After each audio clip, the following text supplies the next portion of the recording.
What is going on, fools of YouTube? You got AJayPay, also known as JP. If you don't know who I am, well, it's kind of obvious because I'm a nobody pretty much. But I used to do Pokemon competitive battling a long time ago on this channel back in 5th generation, and since then I have not. Most of my subs will know me more based off of my dual Nuzlocke randomizers with Corey, but I'm not going to do that for now. I really just wanted to go back to competitive battling because it's way easier to just get back into it now that it made it super easy to just train Pokemon up.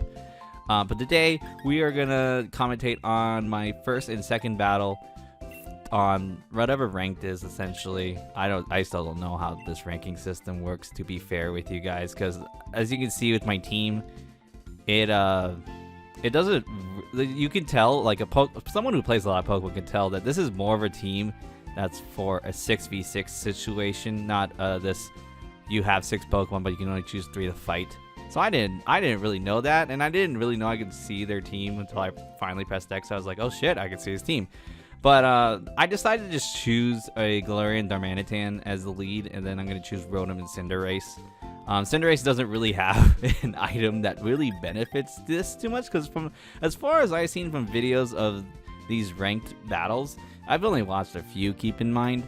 I haven't really seen anyone set up Stealth Rocks. I've seen people set up Spikes, but not a lot of Stealth Rocks, but it's still a choice. It's just, I feel like in a 3v3 situation, you're not going to switch out as much in a 6v6 situation. So I wish I could have changed his boots, but then again, like, I didn't also know you can't use duplicate items.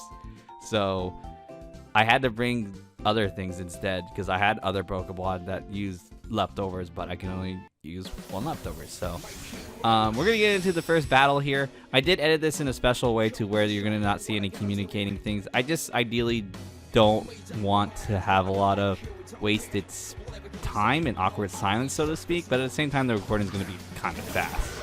So he's going to lead off with I forget what this is called, Dracovish, and I'm going to lead off with my Darmanitan. I know what Dracovish does. I know that a special move, which is like something rend, if it goes first it does double the damage, but I am going to U-turn on this thing and it's going to do a lot of damage. I'm going to switch into my Rotom Wash, which is it's bold nature, so, and it's physically defensive, so I can take any hit from this thing. So the Fish's Rend, that's what it's called. It's still gonna hit me. It's gonna do a lot of damage. And if I recall, if you U-turn first on a on this Dracovish and it uses Fish's Rend, the Fish's Rend does get its boosted attack, which is, like I said, if it goes first, then it does double the damage that it does. So it's like base 170 attack, which is a lot. So I take that really well. He is gonna Dynamax here. I don't know why he did this, to be honest. I think he's just blowing his load too early. Because I think he should have just saved this for later. Because I have, like I said, this Rotom that can take these hits just fine. And also the reason why I switched this Rotom out is not to only just take these hits, but the thing that I can do, because I'm physically defensive rather than being an offensive one and try taking it out in like 2 hits, I can just burn this thing with the Will-O-Wisp and just cut its attack with it. So now this thing is essentially rendered useless for 1. If it wants to go for any attack now on me, it's not going to kill me. So he's pretty much wasted his Dynamax. So I am going to go for the Volt Switch here, because I know, like I said, I can take this max whim. I don't know these moves, I'm sorry that I don't. I know I can take this, is the point, really, really well. It lowers my physical attack, but I'm special, obviously. And I was really hoping this Volt Switch would take him down lower to the point to where I can U-turn kill with my Cinderace instead of my Darmanitan. Now the reason for that is just because I wanted to U-turn with my Cinderace, kill this thing, and get a free switch into my Galarian Darmanitan, because I know it outspeeds anything on his team, barring that he doesn't have a Scarfer, because I think he had Excadrill or something, and that was a Scarf, then it outspeeds me and can kill me with a Steel type move. So I switched to Darmanitan instead, because I was not thinking that a U-turn from Cinderace would not kill. And now I'm really doubting here that Galarian Darmanitan's U-turn will not kill here either. Even though I think it can, but I wasn't too sure, because when you Dynamax you get more HP. So instead I go for the Ice Crash. Thank God I don't miss, because if I missed there, oh, I probably would have just given up and lost. But I do knock him out with that, because he's just such at a low range. Blur Tactics is such an OP ability, and you don't know what that does. It basically increases your attack by 1 stage, but you can only choose 1 move. You'll be locked in 1 move. So it's essentially a free choice band, and I have a choice scarf on it. So I essentially have a choice band and a choice scarf. He's switching into Cloister here. I was thinking here he's going to set up a Shell Smash on my face or Substitute. So my thought process is I have to attack this thing no matter what. And essentially I'm thinking ahead here. I have to attack this thing no matter what. Because what I can do is I can weaken this thing. He'll probably kill me after he Shell Smashes. And then I can kill this thing with a priority Sucker Punch from my Cinderace. But as you can see, I'm going to hit it with the Max Flare. He's going to live it because Cloister has a really high base physical defense. And he doesn't go for the Shell Smash, surprisingly. He just goes for the Rock Blast and shows that he has Skill Link, which I'm pretty sure that's the thing that you wanted that, right? I don't remember, even though I was a 5th gen competitive battler and you saw a lot of Cloisters back in the day. I really, honestly don't remember anymore. I'm sorry. But yeah, he's going to hit the Rock Blast. He has Skill Link ability, so it's going to hit 5 times instead of like 2, 3, or 4 times whatsoever. I am going to live that. And basically, he's just dead here because Max Flare gave me, basically when you use it in Dynamax form, you get the sun up. And now that the sun's up, my fire attacks are boosted. So instead of being a 3-hit KO like originally was, it's a 2-hit. Now Mimikyu comes out. I'm kind of scared of this Mimikyu because Mimikyu is so good. Its Sword Dance is here. It gets a free Sword Dance because he has the ability to Disguise, which basically when you hit it, it basically can take a free hit. It will only take like 1/8 of the damage that you do to it on its first hit. So now that he has the double the attack boost now, I'm thinking he's going to Shadow Sneak my whole team and kill me. I know he won't kill Cinderace in 1 hit, but if he crits, then he can kill me. And my Rotom's basically dead. And I'm definitely going to die for sure to Shadow Sneak. So I just got to hope that he doesn't crit here. But luckily, he doesn't go for the Shadow Sneak for some reason. And then I just win with the Ice Wheel Crash because I was because of Choice Scarf. So I'm assuming there he might have just been trying to Sword Dance there. So that way he can get the first sure sweep. But that wasn't going to happen. So that was my first game. I'm 1-0. So that was really nice. So I'm definitely learning here. I really don't like this 3 Pokemon usage thing. But we'll get used to it in the second battle. So now we are going to start the second battle here. The one thing I did forget to mention that this is a series where I'm going to try to get Master Cup in this ranking system. I doubt I'll get it, but we'll try. And I'm going to try to use different Pokemon up until the point where I can't anymore. And then when I can't anymore, then I'm going to use the same Pokemon. But as you can see here in the second battle here, now I realize I can look at the other person's team. And I do take a while looking at it. Now, originally, I was thinking I was going to start off with Darmanitan with the same 3, but I wanted to use something different, and I do realize that Mamoswine is actually a pretty good Pokemon against his team. I have a super effective move against the Steel Dragon type, which I forgot its name. I have a super effective move against the Toxapex, and then I have a super effective move against the Dragapult as well. And then I can hit Corviknight just fine. I can kind of take it, and then I have a Thick Fat ability on my Mamoswine, so I can take the hits from the Rotom Heat as well.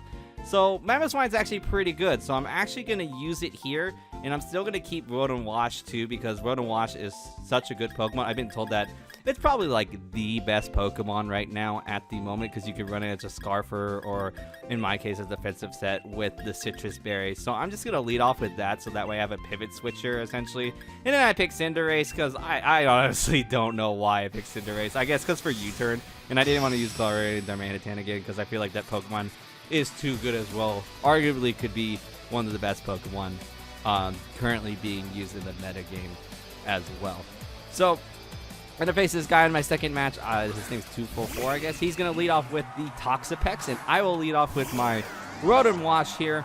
I don't want to T-Bolt him here because it won't kill him regardless, because I'm not a, a special attacking set, like full special attack. I'm just, like I said, the physical defensive set. And also, I don't know if he's physically defensive or special defensive. So I go for the full switch here, and I kind of realized this was a stupid move here, because now Toxapex, if he scalds, which I thought he was going to do, will get a super effective hit on either my Pokemon. I chose Mamoswine to go in because I could threaten him out, and I can possibly kill him with an Earthquake. And thank God he Toxics me here. Now, Toxic is still a pretty good move on his part, but I can at least play around it. Because if he scalded me here, not only would I take a super effective hit, I could have potentially be burned, and then his Mamoswine's attack would be cut, and he'd be completely useless. But the thing I need to play around here against his team is I don't want his team getting a free switch in on my Earthquake if he picked Corviknight or Rotom, because Rotom can levitate over it, and then obviously Corviknight's a flying type and will basically fly over it. So I'm just going to hard switch out here instead of going for Earthquake to see what he does here. And I'm just going to go in the Rotom Wash. Luckily, he Baneful Bunkers, which is my other guess he'd do because he just wanted to see what I was going to do here.